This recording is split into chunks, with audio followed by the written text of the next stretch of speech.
Hi there everyone, today is Saturday, August 4th.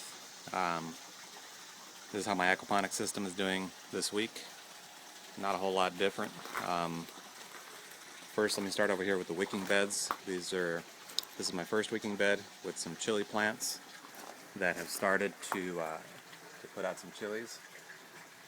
At least the center two plants are, and the one on the left end there is just starting to. The one on the right here hasn't put out anything yet. My second wicking bed is, you've seen this in the previous videos, is full of spinach and arugula.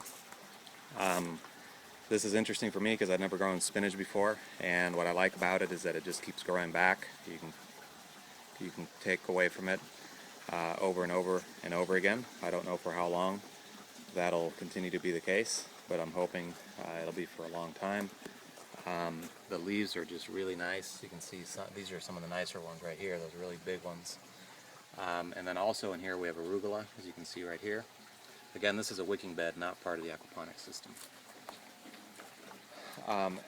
In the raft portion of my aquaponics system, we have the chili plants that continue to grow, and almost all of them are setting fruit now. I estimate another couple of weeks and these chilies will be ready to take off.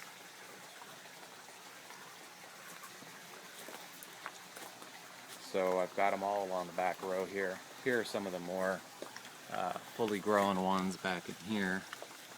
Now I do have something going on with some of these chilies. I don't know if you can see in the video, but this discoloration here, it's brownish in color, and the skin is a little soft to the touch.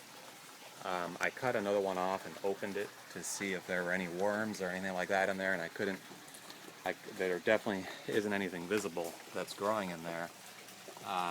So I don't know if somebody knows what that is and can tell me if I should worry about it or not.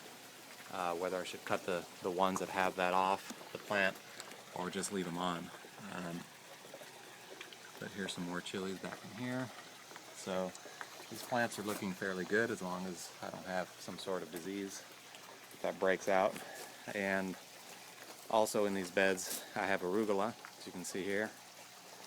This I've cut back a number of times now. It's not looking quite as good as it was a week or two ago.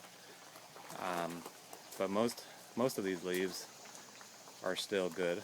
I could still use them. So, and then over here in the gravel beds, I planted some basil here last week. 2 green basils and 2 red ones. Put one in each grow bed. I had also transplanted some arugula from the wicking bed, and those are going to have to come out. Those didn't make it. That's one of them there. I wouldn't say that necessarily means that arugula won't work in a gravel bed. It very well may. It just may have been too late in the stage to transplant it. So I may try again, but those are the arugulas that didn't make it. So for now I just have basil in here. I really got to plant some more things in all of these beds because I know I have the nitrate levels to support much more growth. So as far as the filter goes, here it is. This was cleaned out this week, but it's working quite well. The water, as I mentioned before, is very clear. Here's the sump. You can see the the pump in the bottom of the sump quite easily. And over here in the fish tank, so let me turn the power off for a second so you can see the fish.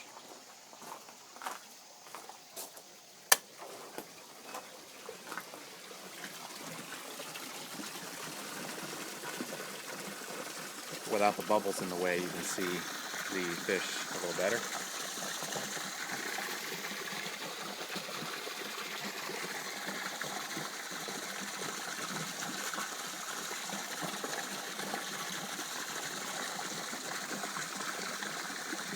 There are some big ones in there. Let's try fish them out and eat them right now. Not for now. We'll still have 2 more months of life. Anyway, that's about it. Thanks for tuning in.